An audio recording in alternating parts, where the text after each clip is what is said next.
Hi there, Sharon Horne-Ellstrom here. Welcome to day 158 of our Be a Better You annual challenge.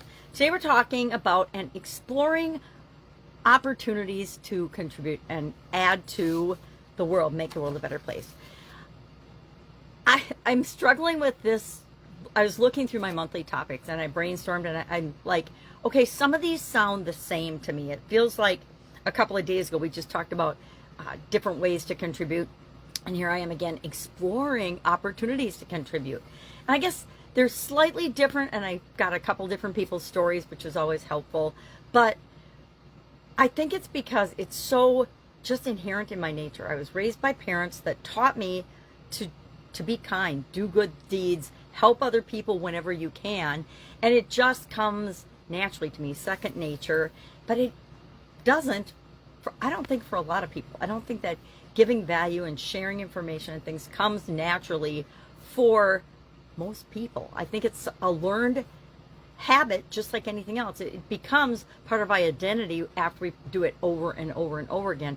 But initially, we have to try. Now, like I said, I feel blessed and grateful that I had parents that just built that into mine and my sister's, DNA. They built it into through example and through leading in the family and demonstrating through their behavior and their actions and their choices and their decisions how to be a good human being and how to share with other people.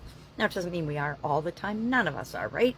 I would like to meet the person that can say, I'm 100% of the time, my entire life, every single day, every minute of every day, thinking positively and putting good out into the world. And I never make a mistake and I never say anything I shouldn't, da, da, da, da, da. I don't think there is such a person. I suppose maybe saints, but probably saints had bad days too. All right, so exploring opportunities to contribute. I'm going to share a few people's stories and then a process again because I like processes. If I have a step-by-step process, I know I can do it. I think most of the people I work with would say the same. Hey, if you just give me the process and I can do each step one at a time, ask questions along the way, tweak and test it, make it my own, I can do it too. And that's part of how I like to help is I want to help by giving you tools that you can solve your own problems. You can create your own opportunities. You can increase your own confidence on an ever-evolving basis. So Tony, let's talk about Tony's story. Tony is a software engineer. Of course, I need my magnifying glass so I can read his story.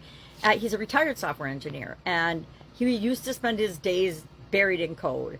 And then now he spends his days mentoring young aspiring developers from underprivileged backgrounds.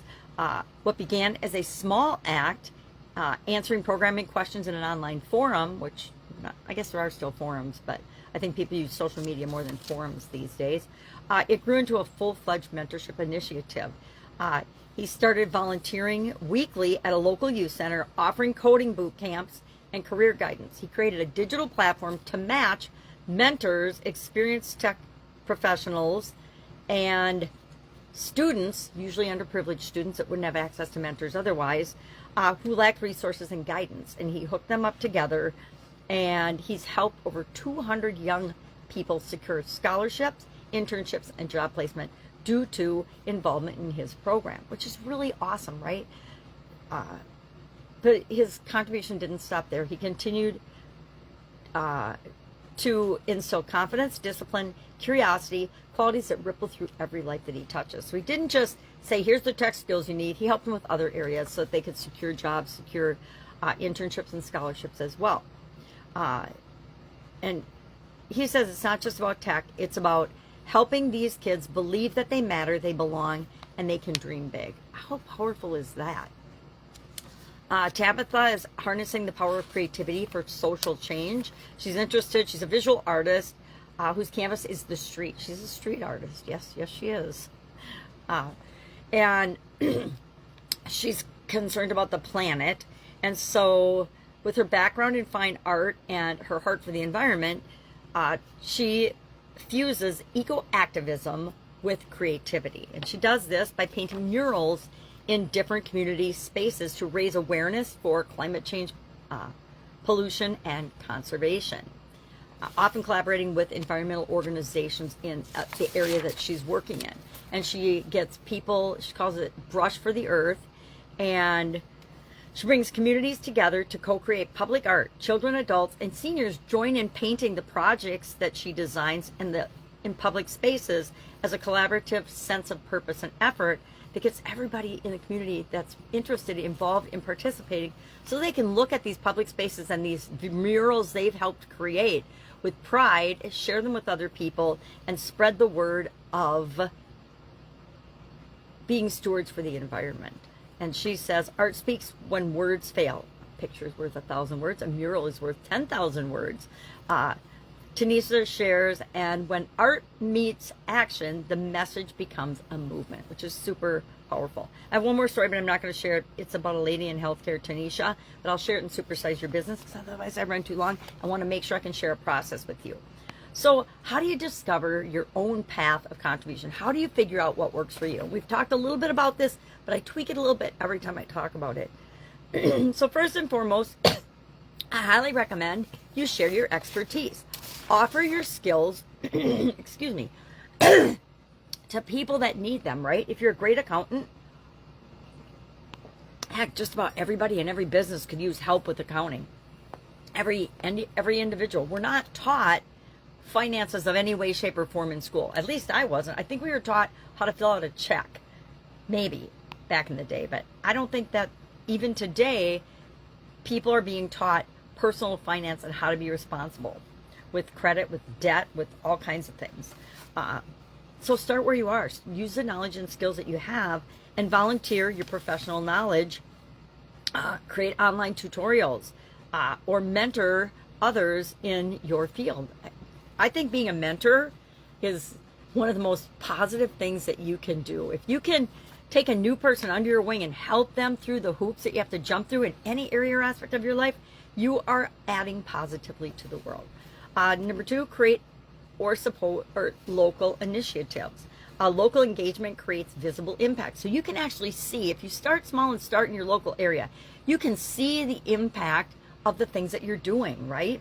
If you help a kid by mentoring them and helping them decide what they want to do with their life, and they go on to college and graduate and get a great job in your local area, you have had a big impact on that person, but on the ripple effect of everyone else they come in contact to with the rest of their life. Because usually when we mentor somebody, they go on to become mentors. I've mentored hundreds of people because I had mentors when I was growing up.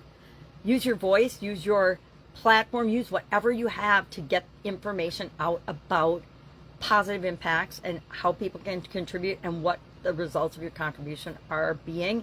Use social media. I'm going to say this. I don't even know how to say this because I'm guilty of this sometimes too, but use social media responsibly to educate and inspire, not to criticize and judge or get in arguments. Support nonprofits consistently. Do something, and if it doesn't feel awesome to you, pick something else and do something else, but consistently be giving. Why? Because what we put out into the world is what comes back to us. So if we put good into the world, good comes back to us. This is a universal law. I did not make it up. And then I always say this, do what you can with what you've got right now. Start where you are. Whatever you got going on, every single one of us can be kind to another human being every single day, right? We can listen, we can be a listening ear, we can ask questions, we can find ways to help every single day. And I challenge you to do something positive and put positive out into the world every single day by helping other people. Sometimes all I have to do is ask the question, how can I help? How can I help? What do you need help with right now? And you might not know the answer, but chances are you know somebody that does, or you know a way that can help them to move forward in what it is that they want or are struggling with. Set monthly goals to volunteer, donate, or speak up or contribute or advocate for something. Maybe I'm going to say once a week, I'm going to do X, and then do it. Hold yourself accountable to doing it, because we never know the actual overarching ripple effect and impact of our actions. It's really interesting to me. I think that when we do something negative or say something wrong or hurt somebody's feelings, we usually hear about that right away, right? But when we do something good, it seems to take a little longer.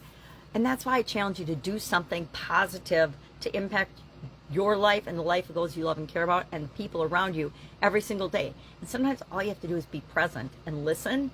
I think one of the greatest gifts you can give people is your attention, right? There's a reason that marketing companies and advertisers and media outlets and famous people are always vying for our attention, right?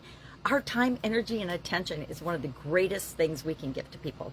So I'm going to say, if you can't think of any other ways to contribute today, pay attention to what you're paying attention to, right? Because that's what you're creating more of in the world.